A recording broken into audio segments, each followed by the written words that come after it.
Matt, are you still there? KK6USY? Yeah, KK6USY, Whiskey Fox 9 Fox. Man, you are blowing in here. You're about 20 over 590. Sounds fantastic. WS9F, back to you. Hi, I'm Chuck, KK6USY. Welcome to Ham Radio Ventures. Now, about a year ago, I did a video on a rotatable dipole. Now, this dipole was made out of conduit, and it cost less than $20 to make the whole antenna. Now, that video was really popular. The cool thing about this antenna, it also did multiple bands. By hanging wires off the ends, you actually were able to do from 10 meters all the way to 20, maybe even 30, maybe even 40, depending on how high you can get this and how long you want to actually hang the wires. Now, one of the biggest questions I got was, how come I didn't show the antenna? Which I thought I did because I showed the making of it and everything about it, but I never did show it in the air and showing you how you could actually rotate it. So I'll put something in here now to show you the old antenna. All right, so I have this at 2 sections right now, so that's about 10 to 12 feet, something like that, maybe a little higher. The nice thing about these is on 10 meters and 12 and maybe 15, you might be able to get it high enough to make it directional. So rotating it like this might actually help you a little bit, either get signals you don't want to hear or the signal that you do want to hear louder. Now, after having this for a while, I really don't use it at my house. I'll show you a picture of why. If you look at my tower, I've got 2 meter, 6 meter, 10, 15, and 20 on the tower, all Yagis. Now, 2 meter is 7 elements, 6 is 5 elements, and the tri-bander has 3 elements each band, 10, 15, and 20. So that's what I use for 10, 15, and 20. Now, for anything lower, I use my doublet, which is a wire antenna. Now, the reason I don't use it is because of those antennas I have up high. But it would be a great antenna to take camping, like in my RV or my trailer, but it's kind of big. Not really easy to throw into your compartments in your RV or something like that. But I have a solution, and today we're gonna do that. We're gonna make it to where you can fold this thing down to about, somewhere around 30 inches, maybe 32 inches the most. So pretty compact. And I think you guys are gonna like this. And don't forget to stick around to the end, because if I have enough time in this video, it might end up being a 2-parter for the second part of this, but I'm gonna show you how to not have to hang wires maybe and still get up to 20 meters. And then after that, you're probably gonna have to hang some wires. Let's get into the build. Let me show you the parts and how we're gonna build this thing.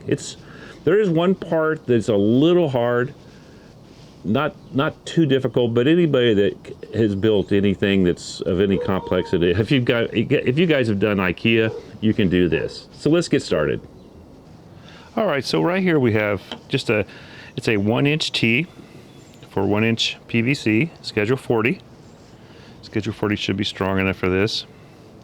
Now, the other thing I did do is I printed a couple of these. And I'll show you what those go to. These are like just spacers. These just fill up the gap between the tubing and the PVC. And I'll show you that in a second. So let me pull that out of there. So what we're gonna make it out of this time, instead of galvanized electrical conduit, is these aluminum poles. These are actually for holding up an awning, like hooked to your RV, your truck or something. Okay, they come with a little ball on one end. I took that off. The foot here will probably come off later. This is going to go on here like this, all the way in. That's not all the way in right now, but it will be when I get done. What else I've done here, now if you see the hole right here, that's for the screw, and I'll show you the screw in a minute. It's a number 8 screw. I will put everything in this build that I can off of Amazon for you guys, and I'll put it in the description. This is just 1-inch PVC. Let me show you. I told you earlier there was one part that's kind of hard, and it's not super difficult. Actually, it was easier than I thought it was going to be. The T is going to go on here. That was an extra T there. All right, so here is the T that's actually going to be for this build. I've already started with it. And the hardest part, I think, really so far, is just getting this screw through the metal and then inside. If you guys can see in there, it's kind of hard to see. but it's inside there. Let me turn it over for you and see how that screw is. That screw, the first one's going to come out and go in to the actual piece of metal. Okay, earlier I was talking about the little spacers. Now you don't have to do this. You could just use tape if you wanted to. Okay, if you look inside right here, you see the blue? That's that little spacer I told you. I printed that. Now you could just use tape, or you could leave it. If you don't mind a little bit of movement there, you can just leave it alone. You don't have to do anything. Tape would be easy. If you have a printer, it's really easy. It's just, you know, a clear, you know, 2 circles. Just you make a circle one size for the outside diameter, then you put a one that makes a hole in the middle. If you guys have ever used like Tinkercad or anything, that's all I've ever used. So that's basically all the parts to this thing. What I'm going to do now is go ahead and hook the other side to this. Now, the other thing also though, all right, see the black part here? That is bungee cord. So these fit together. And it's double bungeed, so it's pretty strong. And it just goes together, and that's going to make your contact for each one there. Should work just fine. The outside might be anodized, but the inside doesn't look like it is. And I'll test it before I put it up to make sure we're making some conductive. If not, we'll just scratch it up with a little bit of sandpaper or something. Not going to if I don't have to though. All right, so I wasn't so lucky. When I put this thing out, it was about 2 inches shorter on each side than the old antenna. And when I looked back at the old footage, it was still just a hair long. So I expected this thing to be pretty close still. It wasn't. So I ended up having to take all the joints, and I used this, and this is just a little battery operated Dremel. And I'll show this to you later in the tool section. But I took all the joints, the part that goes in, I did that, and then I did where it goes in, and I cleaned up everything just to get a better contact. And it was amazing how much difference that did make. So I guess I wasn't making a very good contact or something. Now it's pretty close. I am gonna have to extend the ends out, but I'll show you. I've got some pieces from another one of these. It's the same basic pole setup, but it's the next size smaller. It fits really good in the end, and the end of it's just perfect size for something that I'll show you later. So make sure you stick around for that. I just wanted to tell you this before I got into the parts, because it was just, I was really hoping I wouldn't have to do this. So, but I would say if you guys are going to build this and use the same parts, do this before you build everything. It would be a lot easier. In my last video on the same antenna, I got a few people asking me how to show the tools, which I did, but they also wanted me to show how to use the tools. Now I just take for granted, I learned at a pretty young age. I took, wood shop in junior high and everything, and I knew how to use tools by the time I was out of junior high. I don't realize that not everybody had the same lessons learned early in life. My dad was one of those do-it-yourselfers, so I learned how to use tools at a pretty young age. And I was a mechanic and everything, so sometimes, sorry about that, I take it for granted, and I will show you the tools. It's not going to be an instructional video on how to use the tools. I'll just quickly show you. I want to keep this kind of short. I'll quickly show you just how to use them, and it's, like I said, it's not an instructional video. So we'll take a look at those also. There's not a whole lot of tools, and none of them are really hard to use. All right, first of all, I'm going to show you this kit here. This is the battery or cordless Dremel that I was telling you about. I will link all the tools that I show here or something similar, guys. And basically what this has is on the end here, there's it's a sanding disc, and at the end there's a screw. So what you do is, when this is not on here, you just kind of loosen the screw, you push it on, it's rubber, and as you tighten it, it bulges it out and it holds it on there. There's all kinds of different fittings and stuff in here. I have a video on this, guys, if you want to see it, and I'll try to link that also. So that's a nice little kit. This is what I did. So this is just another piece of metal. So you turn this thing on, and I was taking this on the inside and just taking the finish off so it would make better contact, guys, okay? And while I have the pipe in my hand, we're going to show you this. This is something I showed last time. This is a deburring tool. There's a little blade right there. And all this is for when you cut metal, a lot of times it'll have like a ridge on the inside, and you deburr it by just taking it around the inside. It also works on PVC, so it works great. Okay, these are just a pair of like channel locks. This is a really nice pair. These are K-N-I-P-E, Knipex? K-N-I-P-E-X. I'll put a link to these also. These are really nice. They have the push button here, and that moves this up and down, and then it locks it in there. Really nice. And this is just for, I use this to take some of the bolts off earlier. The tape measure, I think everybody knows how to use a tape measure. You just pull it out and read it. Try to read it from the right side up. It works better. This is something that I use a lot, and I bought one just to keep in my shack. It's just a little cheap. This was Harbor Freight, but I'll put something in there also off of Amazon. Just a nice little socket set, and you guys, you know, you tighten bolts up, and it's a ratchet, okay? I use a screwdriver in this thing. You guys pretty much all know how to use a screwdriver, I'm sure. These are drill bits. These are actually pretty good for the price. I don't care if I break them because they're not super expensive. These are from Harbor Freight also. I'll throw some in there, probably maybe a little better brand, but these work pretty well for the money. My drill. This is the drill I have. It's a Milwaukee. Any drill will work. And at the end of it here, I've got a screw attachment on a little extension, and basically I was using that to put the metal screws in. I think I showed that to you earlier, or showed you the screws, not actually putting them in, but basically you just pull the trigger, has forward and reverse. Well, that was it. That's pretty much it. So I'm going to see if I can do this on camera for you guys, just to show you how I actually did this. All I've done so far is thread the, not thread it through, just push this through by pushing this washer. There's a washer on the end here, pushing it away, pushing that up. And now tell you the truth, the bungee cord, if you get it in the right spot, kind of holds it in there so it stays up a little bit for you. So the other thing I'm going to do is I want to push this down close to the end here, and then push all these in like that. And that's just for support when I tighten the nut down inside. That helps a little bit.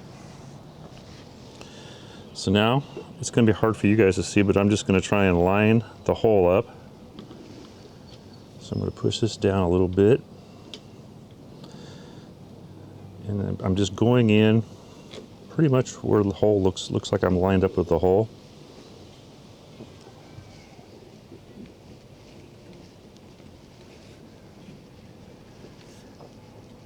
And there, I start seeing this, looks like the screw there. There it goes. Oh, look at that.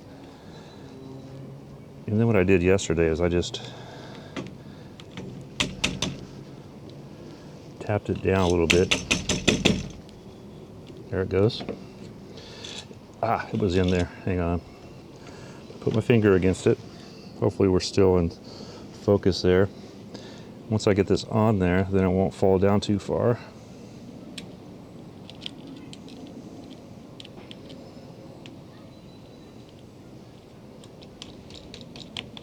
All right, now what I'm going to do is just push this in as far as I can. And then what I did on the other side here is I have a little set screw to help hold that. I'll probably put a couple more of these. I ordered some shorter ones. This one's a little bit long. And like the other stuff, I'll put all that stuff, all the parts will be in the description. So as you can see, they're inside there. And they're spaced about 1 inch apart. I didn't tell you before, these are 8 inches long each side. And that's just a random size that I chose to see if it would work. All right.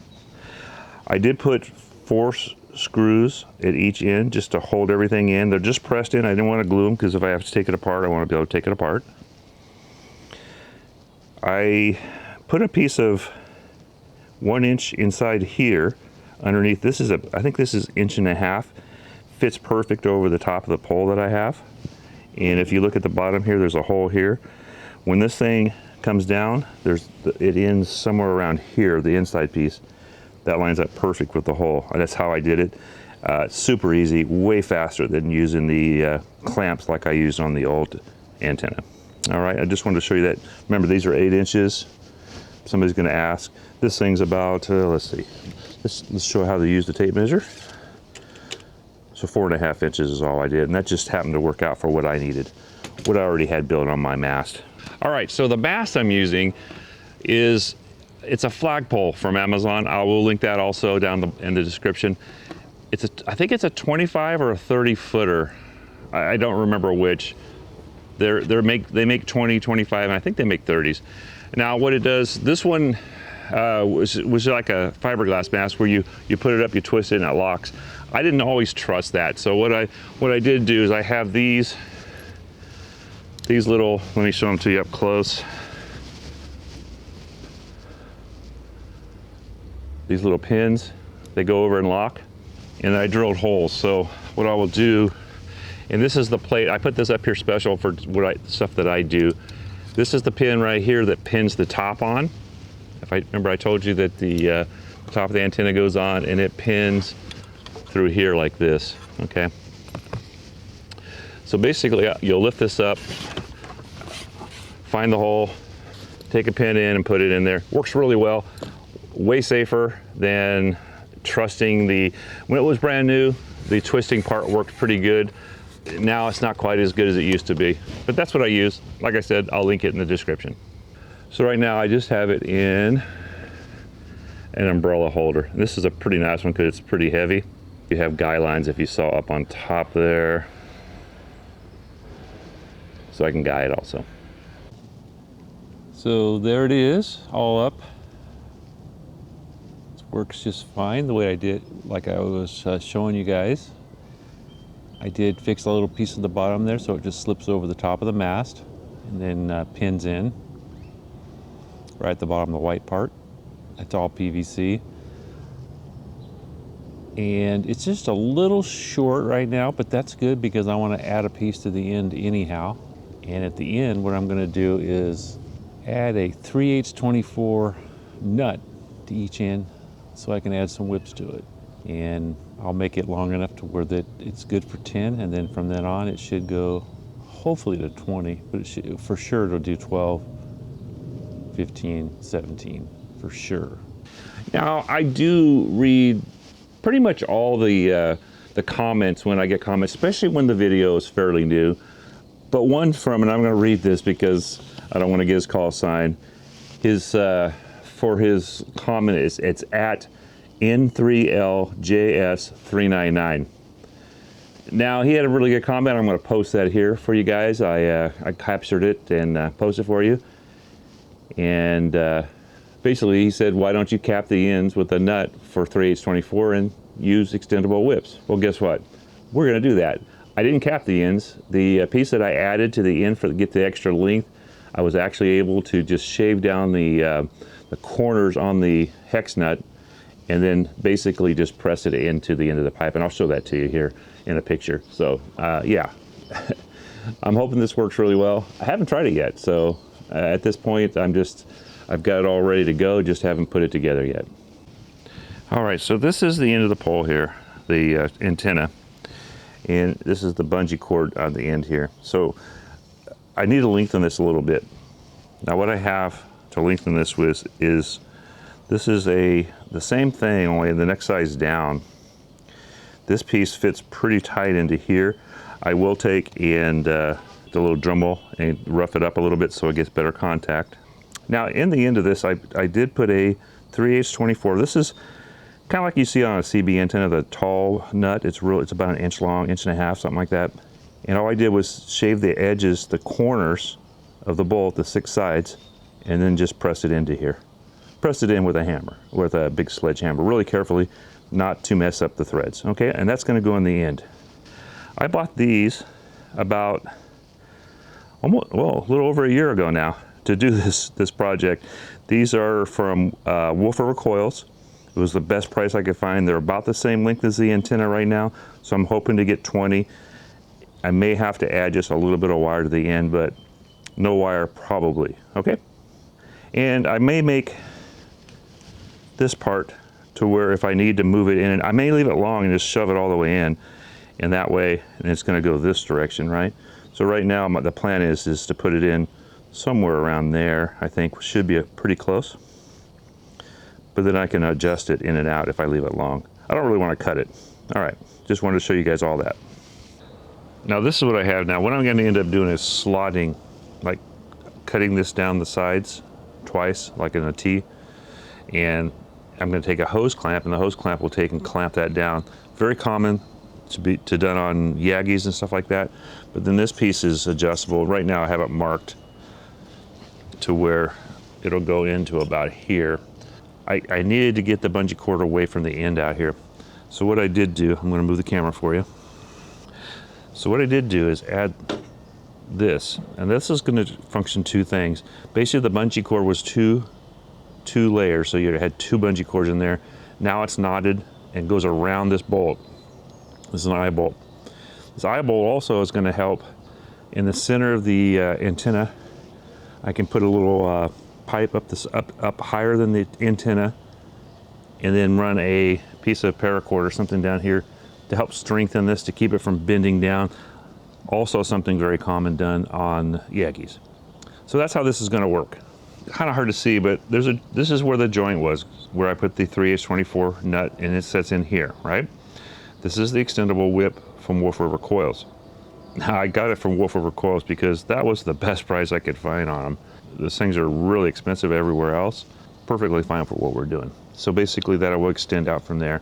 I don't know, I'm hoping this will be good for 12.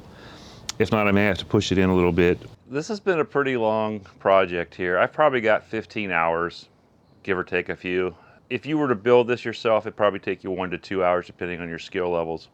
Not a real hard project, but I had a lot of things to do, trying to, adjust all the different links and all that stuff. Now those whips from Wolf River Coils are 102 inch, just think CB inch, 102 CB. So that was 2 of those. Now I was able to get from 10, by adding the little piece at the end that I showed you, to 20. Now 20 I ended up pulling those tubes out just a little bit. I would probably leave them in and dangle a little bit of wire. It would only be like a foot or less. And that would make it a little bit more, a little stronger, not quite at the ends. I cut 3 inches off those tubes. I wish I'd only cut 1 inch, because I think I could have still made it work. Now that being said, this project, I think if you really wanted to make it super easy to do when you're out, you can do one of two things. First thing you can do is you can go out, take all your measurements, and know how far to move those whips out. The second way, maybe not even use the whips, do what we did before, just hang wires. And what I would do is like a link dipole, I'd just make links so I could just unconnect them. Spend one day just to get all the links right, and you could get 10 to 20 easily. It won't take up as much room sideways, but it will have to hang high enough to where nobody can touch it. Being totally flat, I did use the ropes to hold it up. It could have used a little bit at the end. It sagged, at the very ends a little bit, but it wasn't like terrible, and it's still going to work just fine. You could put another one all the way out farther for a second one to hold those ends up. Not a hard build, really an easy build. You saw the hard part I showed you in the video. So now I will at the end here give some static shots of SWRs. My area, because I have so many antennas and wires going around, I don't have the greatest area, and I didn't have the time to take it out to a park or something like that. Now this would be a really great antenna for your RV camping and stuff, because you can get up above your RV. There's nothing, if you do it with the whips, there's nothing hanging down, and you can get 10 to 20. So I have a couple of screen captures for SWR. Here's 17 meter, it's 1.08, and not bad. Now we do a sweep of it, and that's 750 both sides, so not too shabby. And now we got 15, that is 1.5, and a sweep of that. I do believe my batteries went dead here, unfortunately. That's with the squiggly lines. And then we have 20, and I was able to get 20 barely.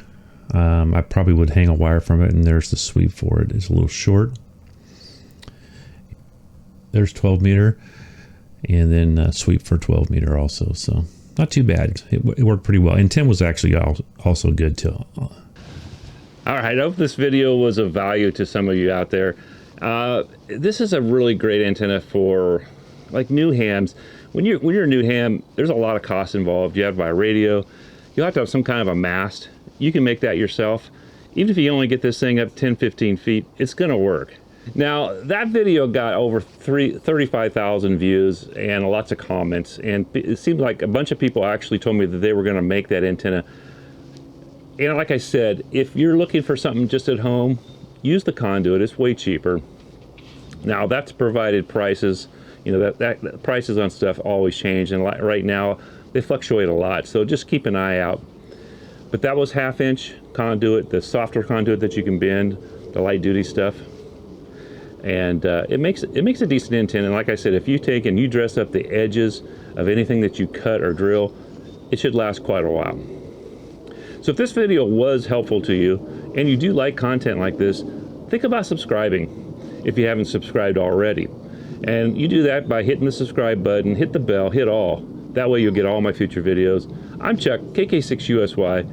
This is Ham Radio Ventures, and I appreciate you spending your time with me today. I know your time is valuable, and I just appreciate you spending it with me. 73 all, and hope to get you guys on the airwaves. Just so you guys don't want to see this later, it's really hard because I don't have a whole lot of room here, but if you look, there's the center right there, and if you look right, it's really hard to see. This is why I don't always get stuff, but right around there is the end, okay? And then I'll come back the other way. This one might be easier to see.